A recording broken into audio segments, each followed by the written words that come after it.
Assalamualaikum warahmatullahi wabarakatuh. Perkenalkan, nama saya Lutfi Anur Afifah, NIM 192111075. Di sini saya akan menjelaskan mengenai materi keputusan taktis pada studi kasus UMKM Marni Taylor. UMKM Marni Taylor ini berdiri sejak 15 tahun yang lalu, dan masalah yang dihadapi dalam UMKM ini adalah kurangnya karyawan dan juga belum memiliki kios sendiri, sehingga tidak nyaman dan leluasa. Karyawan yang ada hanya satu orang saja, sedangkan peminat jasa jahit baju sangat banyak. Hal ini mengakibatkan keterlambatan hasil baju yang sudah siap digunakan lebih lama waktunya. Lalu kita ke pembahasan. Model pembuatan keputusan taktis. Model pembuatan keputusan taktis ini ada 6 langkah. Langkah yang pertama yaitu mengidentifikasi masalah. Yang kedua, kekurangan tenaga kerja dan lahan kios. Langkah yang kedua yaitu mengidentifikasi alternatif. Membuat alternatif yang pertama yaitu membuat lowongan pekerjaan untuk menambah karyawan baru agar pekerjaan cepat selesai. Yang kedua, membangun fasilitas sendiri agar lebih nyaman dan leluasa. Yang ketiga, membeli ruko untuk membuka toko usaha sendiri. Yang keempat, menyewa ruko untuk memulai usaha agar terlihat kekinian dan nyaman. Lalu yang langkah ketiga yaitu mengidentifikasi biaya dan manfaat yang berkaitan dengan setiap alternatif. Alternatif 4 yaitu biaya produksi variabelnya sebesar 386 juta, sewa gudangnya 24 juta. Alternatif yang kelima yaitu menambah karyawan baru sebesar 21.600.000 rupiah. Langkah yang keempat yaitu membandingkan biaya dan manfaat yang relevan untuk setiap alternatif yang layak. Alternatif 4 itu dananya totalnya yaitu 410 juta.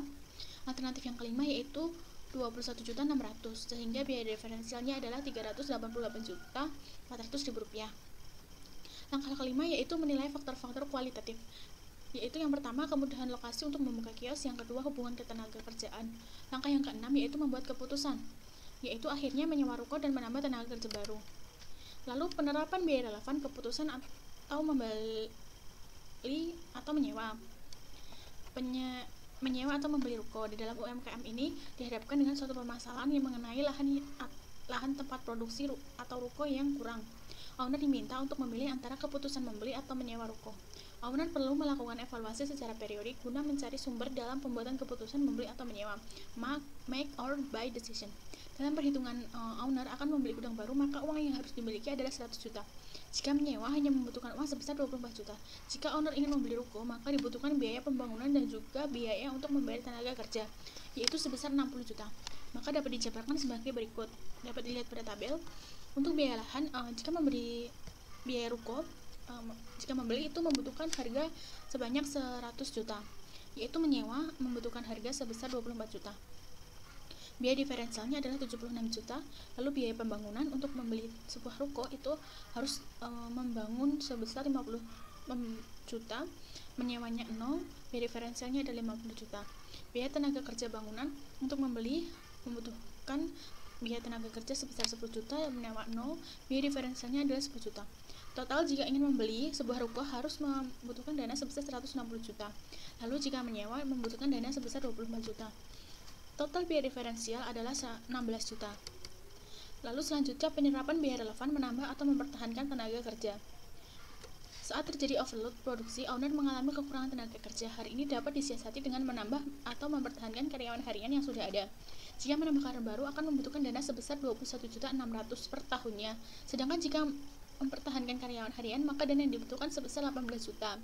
Sehingga dapat dijabarkan pada tabel yang tertera, yaitu tenaga kerja baru itu membutuhkan dana sebesar 21.600.000 jika mempertahankan 0, biaya diferensialnya 21.600.000. Untuk karyawan harian, untuk menambahnya nilainya 0, mempertahankan 18 juta. Lalu biaya diferensial untuk membuatnya adalah 21.600.000 dikurangi dengan 18 juta, hasilnya 3.600.000. Kita sebelum mencari keputusan haruslah memperhitungkan pendapatan yang ada. Pengolahan data, dari hasil pengolahan data, total pendapatan dan total pengeluaran untuk menemukan laba bersih.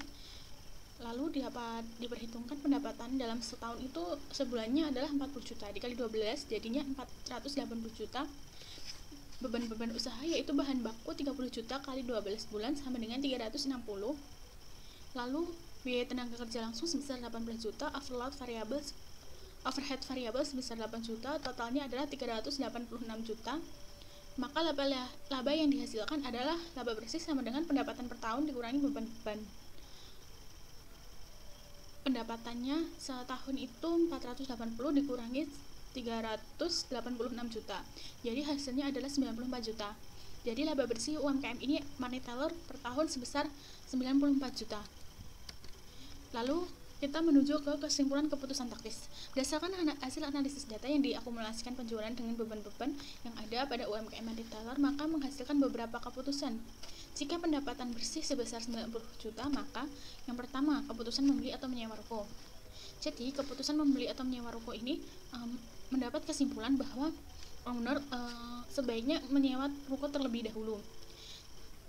Jika pendapatannya 94 juta dikurangi dengan sewa ruko 24 juta, maka hasilnya adalah 70 juta. Nah, sisa 70 juta ini dapat ditabung guna membeli lahan untuk estimasi jangka panjang di kemudian harinya.